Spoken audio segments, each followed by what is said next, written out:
குழந்தையே, உன் வீட்டில் வசிக்கும் உன் அப்பன்தான் உனக்கு சுப செய்தியினை கொண்டு வந்திருக்கின்றேன். உன் மனம் நிறைந்த மஞ்சள் குங்குமத்தோடு சீரும் சிறப்புமாக வாழப்போகும் உனக்காக நான் இங்கு வந்துள்ளேன். எனது இந்த ஆசிகளை முழுமையாக நீ பெற்றுக்கொள்ள வேண்டும். எனது இந்த வார்த்தைகள் உன் வாழ்க்கையில் பலிக்கும் நேரம் வந்து விட்டது. நீ உன் வாழ்க்கையில் மேலும் மேலும் உயர்ந்து மகிழ்ச்சி அடையப் போகின்றாய். யார் உன்னை வெறுத்தார்களோ, யார் யார் உன்னை உதாசீனப்படுத்தினார்களோ எல்லாவற்றையும் நான் பார்த்து கொண்டிருக்கின்றேன். கவலைப்படாமல் இரு, நான் இருக்கின்றேன். யார் மீதும் நீ கோபப்பட வேண்டாம். தினம் தினம் நீ வழிபடும் என்னை, இப்பொழுது இந்த அப்பனை நீ எப்பொழுதும் நினைத்து கொள்ள வேண்டும். என்னை பார்த்து எல்லாவற்றிலும் எல்லாரும் எப்படி எல்லாம் பேசிக்கொண்டு இருக்கின்றார்கள். அவர்கள் நினைத்தது நடக்கவில்லை என்றால் இந்த அப்பனையே கல் என்று சொல்லி விடுகின்றார்கள். நான் எப்படி பொறுமை காத்து இருக்கின்றேன், அதுபோல நீயும் பொறுமையாக இரு.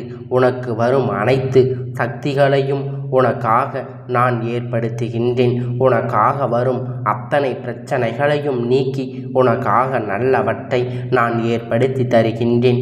என்னை மீறி எதுவும் உன்னை நெருங்காது. என் செல்லமே, உன் கவலைகளை அனைத்தையும் நான் போக்க வைக்கின்றேன். உன் கண் முன்னே உன் அப்பன் உனக்காக எல்லாவற்றையும் பார்த்து கொண்டுதான் இருக்கின்றேன். நீ இழந்ததை எல்லாம் மீண்டும் பெறப்போகின்றாய். அனைத்தையும் உன்னை நாடி வரும் நேரம் சர்வ நிச்சயமாக இதுவே. அதனை தெரிந்து கொள். இப்பொழுது அது சேர நேரம் உன் கையில் ஓங்கும் நேரம் உனக்காக வந்திருவிட்டது. உன் அப்பன் உன்னிடத்தில் அதனை கொண்டு வந்து சேர்க்கும் நேரம் இப்பொழுது வந்து-விட்டது. உன் வாழ்க்கையில் ஒரு அதிசயம் வெகு விரைவில் நடக்கப் போகின்ற நேரம் உனக்காக காத்து கொண்டு இருக்கின்றது.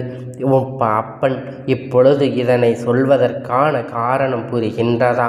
உனக்காக ஒதுக்குகின்ற நல்ல நேரம் வந்து விட்டது. இத்தனை காலமும் நீ இதற்காக தானே காத்து கொண்டு இருந்தாய் என்று அர்த்தம். எனக்கு மட்டும் இத்தனை சோதனைகள் தருகின்றாய், இதனை மட்டுமே எனக்காக இத்தனை காலமும் நிலைத்திருக்கின்றதே, எனக்கான கஷ்டம் மட்டுமே என்னை தொடர்ந்து வந்து கொண்டிருக்கின்றதே என்று நீ நினைத்து கொண்டிருந்தாய் அல்லவா? என் குழந்தையே, கால தாமதம் என்று என்னை பார்த்து இப்பொழுது எதற்காக வந்திருக்கின்றாய் என்று தானே, எனக்காக எதுவும் செய்ய மாட்டாயா என்று நீ என்னை பார்த்து கேட்டு கொண்டிருந்தாய் அல்லவா? உன் அப்பன் என்று கோபப்படுகின்றாய். நிச்சயமாக உன் சோதனைகளையும் உனக்கான எல்லா பிரச்சனைகளையும் உன்னிடத்தில் இருந்து தகில் தெரிந்து உனக்கான நேரம் உன்னிடத்தில் கொண்டு வந்து சேர்க்கப் போகின்றேன். உனக்கான நேரம்தான் உன்னை இப்படி சிந்திக்க வைக்கின்றது. இதில் உனக்கு தவறு ஒன்றும் இல்லை. நீ கோபப்பட்டதில் எந்த ஒரு பிரச்சனையும் இல்லை. ஏனென்றால் உனக்கு நடந்து கொண்டிருந்த கஷ்டத்தின் விளைவுதானே நீ என்னை அப்படி பேசிவிட்டாய். நீ வீணாக எல்லாவற்றையும் போட்டு குழப்பிக்கெல்ல தேவையில்லை. என் பிள்ளைகள் எல்லாவற்றையும் இந்த அப்பன் ஒருபோதும் ஒரு இடத்திலும் விட்டு கொடுக்க மாட்டேன். என் செல்ல குழந்தையே, நீ என்னை சொல்வதற்கான காரணம் என்ன என்பதை நான் புரிந்து கொண்டேன். உனக்கு தேவையான அனைத்தும் விரைவில் உன்னை தேடி வரும். ஒவ்வொரு முறையும் உனக்கான நல்ல நேரம் வரும் என்று கூறுகின்றேன் அல்லவா? அதே போல நீயும் நம்பிக்கையோடு இரு. உனக்கு நல்ல காலம் வந்து விட்டு உனக்கான அனைத்தையும் சுகமாக உன்னை தனியாக விட்டு விட்டார்களே என்று புலம்பி நின்றாய் அல்லவா? குழந்தையே, இப்பொழுது இந்த உலகத்தில் தனியாக எவரும் இல்லை. உனக்கு துணையாக தானே நான் இப்பொழுது இருந்து கொண்டு தானே இங்கு இருக்கின்றேன். உன்னோடு உன் அப்பன் நான் இருக்கின்றேன். என் பிள்ளையே, நீ நினைக்கலாம் மறுகணமே நான் உன்னோடு இருப்பேன் என்று. உன்னிடம் நான் சேர்க்க வந்த இத்தத்தை செய்தியை கூறுகின்றேன் கேள். உன் அப்பன் வாழ்வில் மங்களம் கூறும் நேரம் வந்து விட்டது. நீ எதிர்பாராத நேரத்தில், எதிர்பாராத தருணத்தில் மகிழ்ச்சியான செய்தியை கேட்கப் போகின்றாய். உனக்கான எல்லாவற்றையும் உன் அப்பன் உன்னிடத்தில் கொண்டு வந்து சேர்க்கப் போகும் நேரம் வந்துவிட்டது. தோரணங்களுடன், உற்றார் உறவினர்களுடன் உன் வீடு களை கட்டப் போகின்றது. மங்கள் குங்குமத்தோடு உன் அப்பன் இன்று வந்திருக்கிறேன். வாசனை திரவியங்கள் என்று உன் மனம் நிறைய சந்தோஷத்தில் தவிக்கப் போகின்றாய். உனக்காக நான் குறித்த நேரம் வந்துவிட்டது. கண்களை தொலைத்து கொண்டு உற்சாகமாக எழுந்து வா. இன்று முதல் உனக்கான காலம் துவங்கிவிட்டது. கலங்காதே என் செல்லமே, இனி அனைத்தும் நல்லதாகவே நடக்கும். என் பிள்ளையே, உன் வாழ்வில் நிகழ்கின்ற விஷயங்கள் எல்லாம், நீ எதிர்பார்க்கின்ற நிகழ்வுகள் எல்லாம், நீ உலகம் என்று நினைப்பார்கள் எல்லாம் உன்னை காயப்படுத்தினார்கள் என்று என்னிடம் சொல்லி அழுகின்றாய். அவர்கள் ஏன் இப்படி நடக்கின்றார்கள்? நான் செய்யும் செயல்கள்தான் தவறு சொல்கிறார்களே என்று வருத்தம் கொண்டிருக்கின்றாய். என் குழந்தையே, அந்த அளவிற்கு உன்னை கீழ் தள்ளியது சூழ்நிலை. அதற்கு நான் எப்படி காரணமாக நின்றுதானே புலம்புகின்றாய்? இந்த சூழ்நிலையை விட்டுவிடு. நான் உனக்காக தானே இருக்கின்றேன். உன் அப்பன் உனக்கு நடந்ததை அத்தனையும் நான் பார்த்து கொண்டுதான் இருந்தேன். என் செல்ல குழந்தையே, அவர்கள் சொன்னால் சொல்லிவிட்டு போகட்டும். உன் அப்பன் உன்னை விட்டு விலகுவதும் இல்லை. நீ என்னை விட்டு விலகவும் விட மாட்டேன். உனக்காக அனைத்தையும் நான் நல்லதாக மாற்றி கொடுப்பேன். குழந்தையே, உன் அப்பன் நான் என்றும் உனக்கு துணையாக இருப்பேன். உன் கண்ணீரை நான் கண்டேன். உன் வீட்டில் எந்த கொடிய நோயும் தீய சக்தியும் நெருங்காமல் நான் பார்த்து கொண்டு தானே இருந்து கொண்டிருக்கின்றேன். உன்னை ஏன் எப்படியாவது இந்த தீய சக்திகளிடமிருந்து எதுவும் முன்னிடத்தில் நெருங்காதவாறு நான் உன்னை பாதுகாத்து கொண்டுதானே இருக்கின்றேன். உன்னை எப்பொழுதும் உனக்காக அமைதியாக எல்லாவற்றையும் உன் அப்பன் நடத்தி கொண்டுதானே இருக்கின்றேன். இந்த அப்பன் மீது நம்பிக்கை வைக்க வேண்டும். தன்னம்பிக்கையை இழந்து விடாதே. ஒருபோதும் உன்னுடைய நம்பிக்கையை இழந்து விட்ட பிறகு அதனை அவ்வளவு விரைவில் உன்னிடத்தில் கொண்டு வந்து சேர்ப்பது என்பது எளிதான காரியம் கிடையாது. என்னை நம்பி வருபவருக்கு ஏமாற்றம் என்ற ஒன்று எப்பொழுதும் அதற்கான இடத்தை இந்த அப்பன் கொடுத்து விடுவதே இல்லை. என் குழந்தையே, இந்த சக்தி பிள்ளையிடம் வந்து நன்றாக உணர முடியும். உன் மனம் அளவில் தைரியம் இருந்தால் தான் உன் வாழ்க்கையில் தைரியமாக செயல்பட முடியும். நீ நம்பிக்கையோடு உன் கடமைகளை மட்டும் செய். நல்ல எதிர்காலத்தை உனக்காக நான் காத்து வைத்திருக்கின்றேன். நீ விரும்பிய அனைத்தையும் உனக்காக நான் உன்னிடத்தில் எப்பொழுதும் கொண்டு வந்து சேர்க்கும் நேரத்தில் கொண்டு வந்து சேர்த்து விடுவேன். உன்னை வந்து சேரும் நேரம் இது. என் பெயர் என்னை உச்சரித்து கொண்டே இரு. நீ நினைத்த காரியம் நிறைவேறும். நல்லதே நடக்கும். வாழ்க்கையில் நினைப்பது போன்று அனைத்தும் நடக்கும். வேறு ஒன்றும் ஏன் இப்படி நடக்கிறது, எதற்காக நடக்கிறது என்று புரியாமல் அதை நினைத்து கவலைப்பட்டு கொள்ளாது. எல்லாவற்றையும் நான் உனக்கு சரி செய்து கொடுப்பேன். எந்த பதற்றமும் துன்பத்திலும் நீ இருக்கும் பொழுது அதை கண்டு ஓடிவிடாதே. குழந்தையே, உனக்காக தைரியத்தை உன் அப்பன் உன்னிடத்தில் கொடுத்திருக்கின்றேன். அதனை நீ தைரியமாக நடத்தி செல்ல வேண்டும். முன்னேறி செல்ல பழகு. முதலில் நீ ஒன்று புரிந்து கொள். மற்றவர்கள் போல் நாமும் இருக்க வேண்டும் என்றால் அதை தோல்விதான் அறியச் செய்யும்.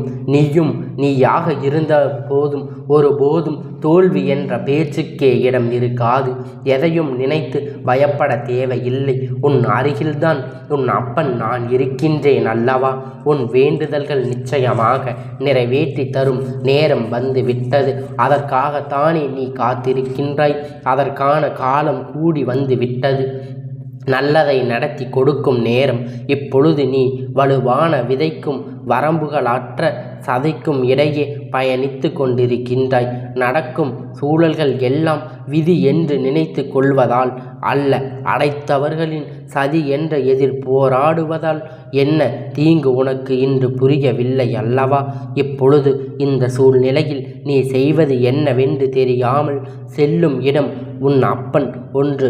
நீ பிரியும் சரி சம்பவங்களை உன் அப்பன் உன் கைகளால் முதியாறி மாறி உன்னையே வந்து சேரும் என் பூரண ஆசிகளாக நான் அன்று உனக்கு கூறுகின்றேன் என்று உன்னை கூப்பிட்டு நடக்கும் சதிகளை முறியடிக்க இந்த அப்பன் வந்து விட்டேன். உனக்காக எல்லாவற்றையும் இந்த அப்பன் உன் கைகளில் இருந்து ஒப்படைத்து இருக்கின்றேன் அல்லவா? அப்படியே உன்னை விட்டு செல்ல மாட்டேன். உனக்காக உன்னிடத்தில் இருந்து எப்பொழுதும் உன்னுக்கான தைரியத்தையும் உனக்கான துணிச்சலையும் உன் அப்பன் கொண்டு சேர்த்தாலும் கூட என் பிள்ளையை கண்காணிக்க வேண்டியது இந்த அப்பனுடைய பொறுப்பல்லவா?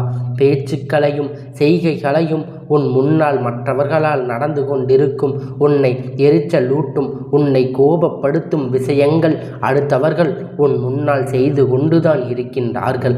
இருந்தும் உன் மனதில் சில எங்களின் இன்னும் தெளிவு தேவைப்படுகிறது. உன் மனம் அடைய வேண்டியதாக இருக்கின்றது. அதை நீ கற்க வேண்டும் என்பதற்காகத்தான் இத்தனை நிகழ்வுகள். அமைதியாக சுமூகமாக முறையில் ஒரு விஷயத்தை கையாளும் அன்பு என்பது இந்த அப்பன் இடத்தில் விளக்கும் சிறந்த பண்பு.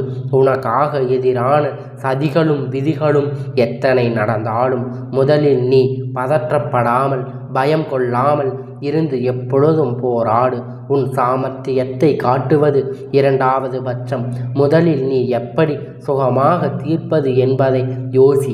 ஒரு பாத்திரத்தை நீ தண்ணீரில் அழுத்தினால் கீழே செல்வது போல இருக்கும், ஆனால் 2 மடங்காக நேரிடும். இதுவே அதை தண்ணீரில் வைத்து அழுத்தம். உன் சூழ்நிலை பிரச்சனைகளை பற்றி கவலை பற்றி கொண்டு அதை பற்றி சிந்தித்து கொண்டே உன் மனதை பாரமாக்கி கொண்டேதான் இருக்கும். நீ எத்தனை அழுத்தம் தருகின்றாயோ அத்தனை மடங்கு உன் பிரச்சனைகள் அதற்கு மாறாக நடப்பதை எல்லாம் நடக்கட்டும், நான் பார்த்து கொள்கின்றேன் என்று மனதிலே சகலமும் வைத்து கொண்டால் ஒரு கட்டத்தினை தாகவே அமர்த்திவிடும். இதை புரிந்து கொண்டு செயல்படு. எதை பற்றியும் கவலைப்படாதே, மகிழ்ச்சியாக இரு என் குழந்தையே. நாளைய நல்லதொரு விடிகளில் உன் அப்பன் உனக்கு தரும் நல்ல செய்தியை நீ எதிர்பார்க்காதே. இந்த அப்பன் உனக்காக இப்பொழுது திருப்பும் நாளை ஏற்படுத்தும். உன் வாழ்க்கையை விரும்பும் இருளை நீக்கி இப்பொழுது உனக்கான வெளிச்சத்தினை ஏற்படுத்தி கொண்டிருக்கின்றேன். நம்பிக்கையோடு நாளையே 7 முறை இந்த வெற்றிகரமான செய்தியினை இந்த மந்திரத்தை நீ கூறுவாயானால் உனக்கான எல்லாவற்றையும் உன் அப்பன் உன்னிடத்தில் கொண்டு வந்து சேர்ப்பேன். இதுவரை எது நடக்கவில்லை என்று கவலைப்பட்டு கொண்டிருந்தாயோ அதற்கான நிகழ்வு நடக்கப் போகின்ற வாழ்க்கை சந்தோஷம் இதுவரை எது நடக்கவில்லை என்று இத்தனை காலமும் நீ வேதனைப்பட்டு கொண்டிருந்தாயோ அதற்கான நிகழ்வு நடக்கும் நேரம் வந்து விட்டது. வாழ்க்கையில் சந்தோஷமும் மகிழ்ச்சியும் இரட்டிப்பாக கிடைக்கப் போகின்றது. துன்பப்பட வேண்டிய அத்தனை விஷயங்களையும் நான் உன்னிடத்தில் இருந்து இப்பொழுதே விலக்கி அடித்து விட்டேன். மேலும் என் பிள்ளை துன்பப்பட செய்ய மாட்டேன். சில நிமிடம் வாழ்க்கையில் தடங்கல்கள் ஏற்படுவது போல இருக்கும், ஆனால் அதை தடங்கல்கள் என்று நினைக்கக்கூடாது. வெற்றியின் படிக்கட்டுகள். வாழ்க்கையில் சாதிக்க வேண்டும், சாதிப்பதற்கு நிறைய உள்ளது. சாதிக்க வேண்டும், அதற்கான சாமர்த்தியம், திறமை, மாற்றம், பல வாய்ப்புகளை முழுமையாக அறியாமல் இருக்கக்கூடாது. உனக்குள் உள்ள சக்திகளையும் திறமைகளையும் வெளிப்படுத்தும் தைரியம் வேண்டும். உன் எதிர்காலம், உன் விருப்பம் எல்லாம் உன் கையில்தான் இருக்கின்றது. உன் கையில் தானே அதனை இந்த அப்பன் கொண்டு வந்து சேர்த்திருக்கின்றேன். உன்னை யார் முன்பும் தாழ்த்த போக விட மாட்டேன். உன் வாழ்க்கையில் என்ன சந்தோஷம் மட்டுமே இருக்கும். எட்டாத உயரத்தில் செல்வாயானால் உன் ஆசைகள் நிறைவேறப் போகின்றது. இதை பற்றியும் சிந்திக்காமல் உன் லட்சியத்தை நோக்கி திறமைசாலிகள் தானே அதனை நோக்கி பெறப்பட்டு கொண்டு இருக்கின்றார்கள். பிறர் மதிக்கும்படி உன் வாழ்க்கை மாறப்போகின்ற பொழுது குறைவாகவே நினைத்தவர்களின் உன் பெருமைகளை அறியும் காலம் அத்தனை சொர்க்கமாக மாறப்போகின்றது. நீ இத்தனை காலம் காத்த பொறுமைகளுக்கு எல்லாம் நீ நல்ல நிலைக்கு வந்து விட்டாய். உன் பிரார்த்தனை ஒருபோதும் வீண் போகாது தங்கமே. இந்த மந்திரத்தை 7 முறை சொல்லிவிட்டு நிம்மதியாக உறங்கு. நாளைய விடியலிலேயே நல்லதாக நடக்க உன் அப்பன் உன்னிடத்தில் சொல்லிவிட்டதை நிச்சயமாக நிறைவேற்றுவேன். உன் அப்பன் 7 முறை சொல்லிவிட்டு செல்ல சொன்னது இந்த மந்திரத்தை நீ விரும்பி ஒன்று உன் கையில் வந்து சேரும். இதை உச்சரிக்கும் நேரம் உன் வாழ்க்கையில் உன் அத்தனை கஷ்டத்தையும் நீக்கிவிடும். சகல சௌபாக்கியமும் உன்னை தேடி வரும். அத்தனையும் இந்த அப்பன் உன் கையில் ஒப்படைத்து விடுவேன் என்று கூறியது எல்லாம் உன்னிடத்தில் உன் கையில் வந்து சேரும். அதனை நீ விரைவாக பெற்று கொள்ளும் தருணம் வந்துவிட்டது என் செல்லமே. அது ஒன்றும் அல்ல, உன் அப்பனை நினைத்து கொண்டு ஓம் சரவண பவ, ஓம் சரவண பவ, ஓம் சரவண பவ என்று உச்சரித்து கொண்டே இருக்கும்போது அது உன் வாழ்க்கையின் நிலையத்தில் இருந்து அதை உன் இத்தனை கால கஷ்டங்களை தீர்த்து கரைத்துவிடும். அதற்காக உன் அப்பன் உன்னிடத்தில் வந்து எப்பொழுதும் அதற்கான பதிலை கொண்டு வந்து சேர்ப்பேன் என்பதை நீ மறந்து விடாதே. இந்த அப்பனுடைய ஆசீர்வாதம் எப்பொழுதும் உனக்கு முழுமையாக கிடைத்து கொண்டே இருக்கும்.